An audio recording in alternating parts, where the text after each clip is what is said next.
Good evening, everyone. Welcome to Black Logic.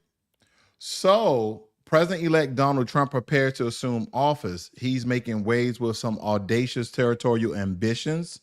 Notably, Trump has expressed a keen interest in acquiring Greenland, citing its strategic military importance and abundance of natural resources. And I've been saying this for a very long time because of the resources that is typically naturally occurring in that Arctic region.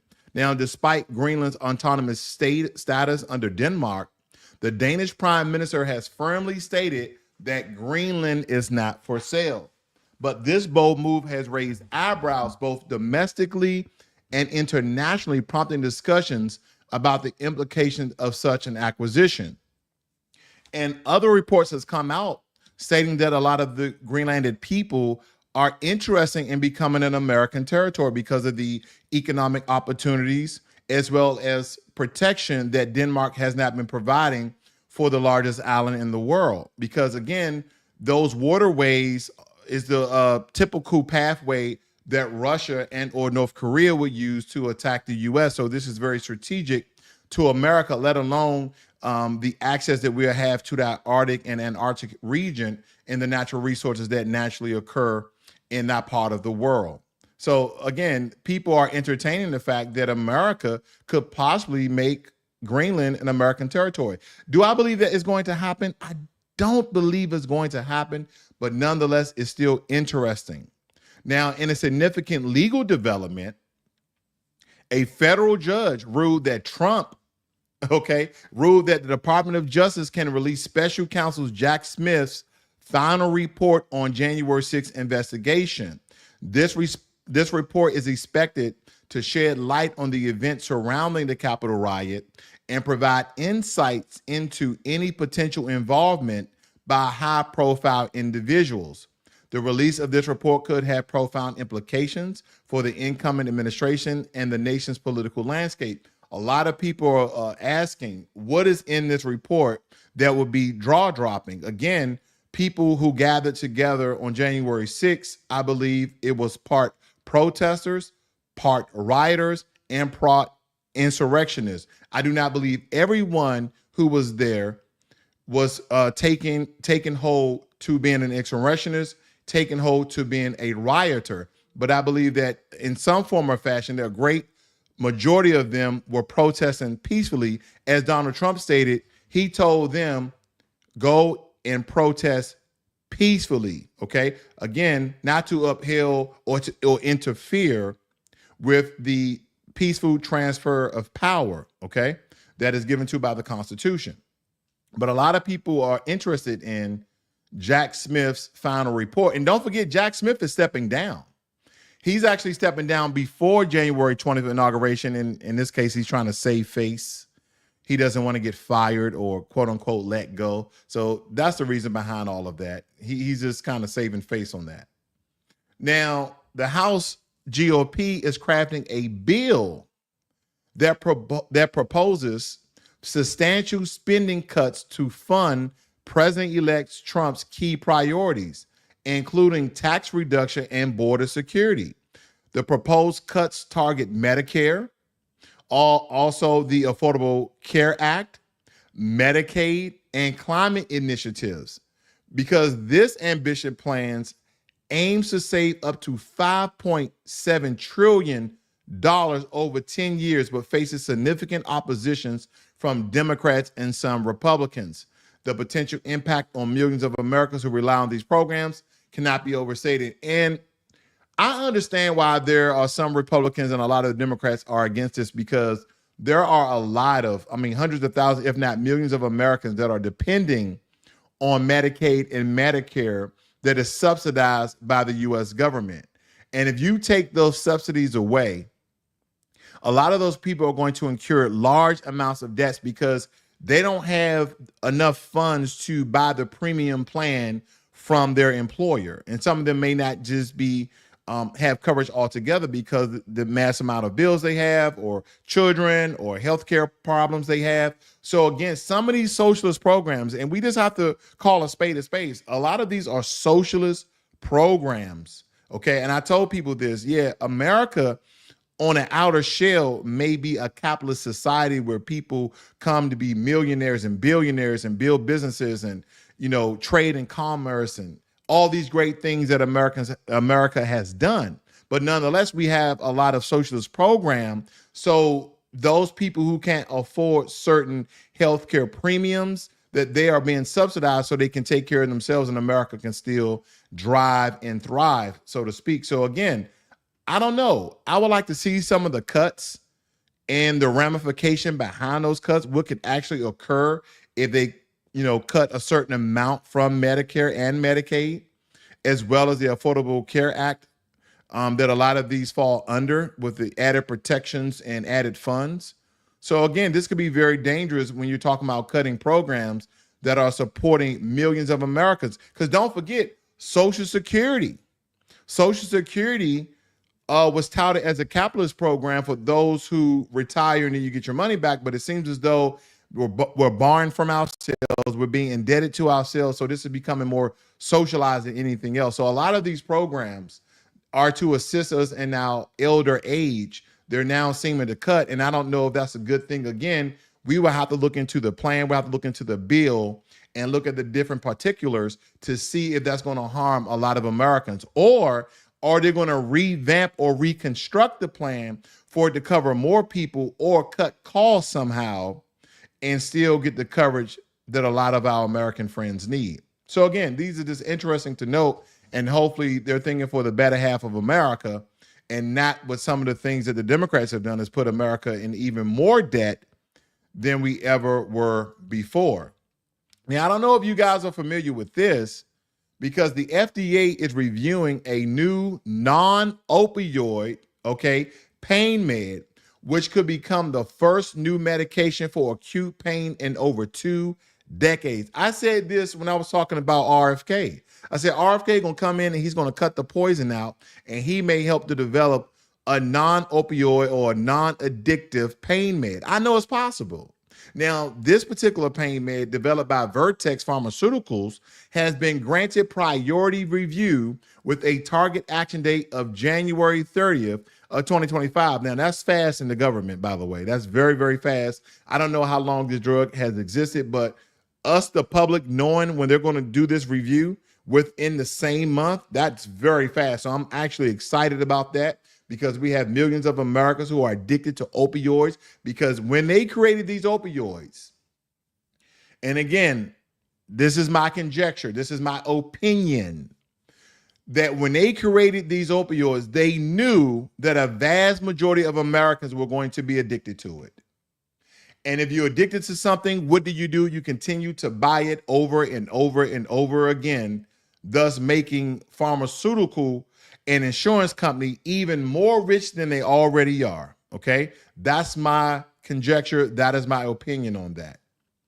Now, we're talking international news. Officials have expressed optimism about a potential ceasefire deal in Gaza. This is the first signs of serious progress in months. The Biden administration is racing to secure this agreement before the transition of power, aiming to stabilize the region and address humanitarian concerns. The outcome of these negotiations could have lasting effects on the Middle East. They might have lasting effects on Middle Eastern geopolitics altogether. And I just hope they get this deal done. First and foremost, the mass loss of life on both sides, one more than the other, of course, but still thousands of people have died behind this war. And hopefully they can come to a ceasefire and even reach a peace treaty, so this doesn't occur again. I'm not going to get into the politics of, are we in Israel's land or Palestinian land, or we go back and forth. There's going to be a widespread of arguments and stir up even more controversy behind this. I just hope that they can come to a ceasefire and then later down the line signing a peace treaty where these two countries, after they rebuild, will never go to war again. I mean, I'm being very optimistic, I know, but hopefully this is the case. I know some of you like, nope, here's the history behind it. This is the reason why. People believe this about, Israeli people believe this about Palestinians by the way of Hamas, et cetera, et cetera, et cetera. I know it's a very complex and complicated manner that if you're not privy to all the facts and information, it's very, very difficult to speak truthfully and unbiasedly on. But I think nonetheless, we as Americans at least need to know that hopefully this is coming to an end. One, stopping the loss of life, and then two, the financial burden that America has foot the bill to fund Israel in order to fight the war on terror with Hamas. But again, we've had multiple verified reports that the majority of people who have been killed have been innocent civilians, stemming in the numbers of 40,000 plus. That's a lot of people. That's a lot of generations wiped away from the face of the earth. Because they said the mass majority of people that have survived are under the age of 18. So a lot of their leaders, a lot of, the wisdom, the guidance, elders have been lost. It's very, very unfortunate. And I hope they come to a ceasefire. I hope they come to a peace treaty. Nvidia has openly criticized the Biden administration's AI chip restrictions, labeling them as misguided. The company praised President-elect Trump, anticipating a more favorable environment for technological innovation under his administration. This critique highlights the ongoing debate over government regulation in the rapidly evolving field of artificial intelligence. Joe, just retire, Joe. Joe, just retire. Because anything that Joe Biden has been doing, and I stated and I'll say it again, in these past 60 days, Donald Trump is going to come and revoke it. He's going to come and turn it. He's going to come and undo it. Even if it's temporary, he's going to undo it. Because a lot of the things that Joe Biden has done is very, very unpopular. Now, don't get me wrong. In these past 60 days, Joe has done some good things when it comes to legislation. Okay, I think he raised Social Security. But again, we got to see the ramification and how they may add to the America's debt, our growing debt, $36 trillion. So a lot of these things we have to look forward to. Okay, so I don't know, Joe. I think it's about time you go and lay it down, give it up. Get on the couch, get on the beach, get you a brewski. Okay, go and get you a Budweiser. Go ahead and get you some Maker's Mark and just relax. Just relax. We have 7 days left of Joe Biden. Good riddance. I mean, good luck on your journey, Joe Biden. But nonetheless, yeah, it's time for good old Joe to go. It's time for good old Joe to go. And he's been in the news more, it seems to be, in the past 60 days than he had his whole entire 4 years. He was absent. Where you go, Joe? Now, Senator Elizabeth Warren is facing scrutiny after reports emerged that she used Act Blue to fundraise the California wildfire relief efforts. Now, critics argue that the funds were redirected to her campaign, raising ethical questions about transparency and donor intent. And behind this controversy, it adds to the challenges Warren faces as she navigates her political future. Now, these are alleged and allegations that people are stating that she somehow deflected the funds that the California wildfires were going to help people in need, give them, the resources that they need, even helping them to rebuild, that she just had this fundraising. She started, shimmying off the top there for her political campaign. And if so, here's the thing about these white collar crimes. It seems as though that blue collar crime people always go to jail. Why can't white collar crimes go to jail? Not only do you pay back the money with interest, but you serve jail time. See, a lot of these people in politics do all of these ill-will things, and it only ends up hurting the public. Why aren't you going to jail? Why aren't you going to prison? Yeah, I don't care if it's 30 days, 60 days. They need to be stripped of that dignity and serve prison time for the illegal acts against humanity, for illegal acts against Americans. They're not going to learn. It's just like your kid. Your kid keep doing the same thing over and over again. And what does the good old Bible state? Spare the rod, spoil the child. So that's what I'm saying. Don't spare the rod. Because you're spoiling these politicians. They can just get away with anything. Oh, I'll just give the money back. No, you need jail time. You need to learn the lesson, just like anybody else would. Anybody else would be going to jail. This is a scam. See, that's what people are failure to say. Elizabeth Warren in trouble after using Act Blue fundraise to California fires. No, Elizabeth Warren allegedly is scamming Californians out of donation money that she meant for them, but was giving it to her campaign funds. No, it's a scam. Call it what it is. Don't be trying to change the wording and double speak because she's a politician. Hell no. It's a scam. Call a spade a spade.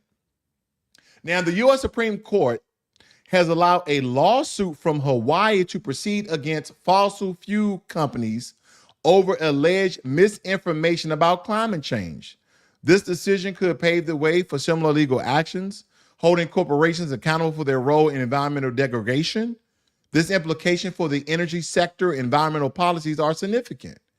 Now, if we have verifiable science research that state that some of the things that we're doing as human beings is affecting the climate, then we should stop. But if we don't have any significant science research to back the claims of climate change, then we have to look at the world within itself on a 100-year to 200-year rotation, because a lot of these changes that we have in the environment, we have not been here long enough to state that the world is on a 1,000-year rotation and these are normal occurrences. But again, if we are emitting green gas and we are hurting the ozone layer, which is allowing summers to be hotter, winters to be colder, and we have research to back those allegations up, then yes, we should definitely be changing the way we emit chemicals and or any harmful thing to the environment. Because we don't want to kill the world, do we? Just because we want to make a couple of dollars while we're here. What about our children's children? And we have to look at it in those terms. Again, that's just the way I look at it. Some people are like, hey, once I'm gone, I don't care. Believe it or not, there's a lot of people say, once I'm gone, I don't care. I want to make the most money. I want to live the best life for me.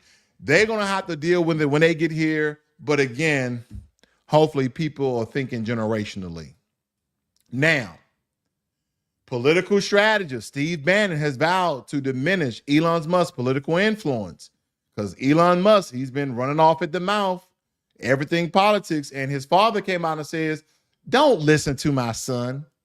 But this is describing his mission. This is Steve Bannon. He's describing his mission as personal. Bannon's statement suggests a brewing conflict between two prominent figures, each wielding considerable sway over different facets of American society.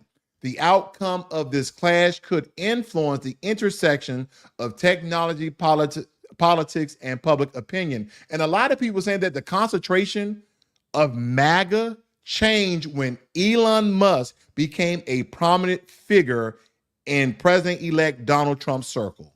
They said it went from MAGA, America first, okay, Americans first, to MAGA, America first, meaning that we're going to do anything. We're going to use H-1B visas. We're going to not only recruit the top 1%, but we're going to recruit the top 10%, the top 20% to keep America going. Because don't forget, Elon Musk and Donald Trump stated that, oh, I've hired a lot of H-1B visas. And Elon, we knew that. And a lot of people revere Elon, right? He's a game changer. He's done a lot of great things when it comes to SpaceX, Starlink, Tesla, solar roofs. He's done a lot of great things. That's not taken away from Elon. But when we're talking about on the political spectrum, Elon Musk has not been vetted as a political strategist, let alone he is a billionaire mogul who knows about business. And again, there is a difference when we're talking about politics and business, even though they intertwine on a lot of occasions, but there is a difference. So Steve Bannon's like, you know what? Ever since the whole H-1B visa thing, oh yeah, me and Elon been going back and forth. We have a problem. And believe it or not, Steve Bannon is part of that far right, cold-hearted MAGA crowd. So again, he came out publicly against those H-1B visas that him and Trump were stating, and he may be going against Trump secretly altogether behind this. But he's definitely at a difference and at war with Elon Musk. Okay, so again, I'm going to continue to keep you guys updated on these transforming stories that we've been reading here. It's just so much going on in politics, and Donald Trump is still not president. President-elect, but still not president. Volvo states, is this the white on the white crime? Very possible, Volvo, very possible. Zero First states, Trump's a jolly good fellow. Nobody can deny. So again, you have a lot of people, and I'm not speaking to Zero First here, that are fanboys of Elon Musk, that are fanboys of Donald Trump. I don't think you should be fanboys of anyone. You can admire someone, you can appreciate their work, okay? But when we're talking about politics and business, the one key rule, and I know you guys submit to this in the back of your heads. What have you done for me? What are you going to do for me? How are you going to make my life better? See, you can admire all the great things that people have done. Oh, the achievement. Oh, man, he's done this. He's done that. Cool. He's the richest man in the world. Oh, great. Donald Trump, 47th president, and also the 45th. He came back stronger than ever. Majority of Americans, he won the popular vote, electoral vote. He's done all these great things. Yes. But again, before anyone jumps on a bandwagon, I'm just saying we have to wait till a lot of these things unfold. We have to wait till a lot of these things are developed. Okay? Oh, Zero First said felon. I read it wrong. I understand. And yes, Donald Trump, he's the first of a lot.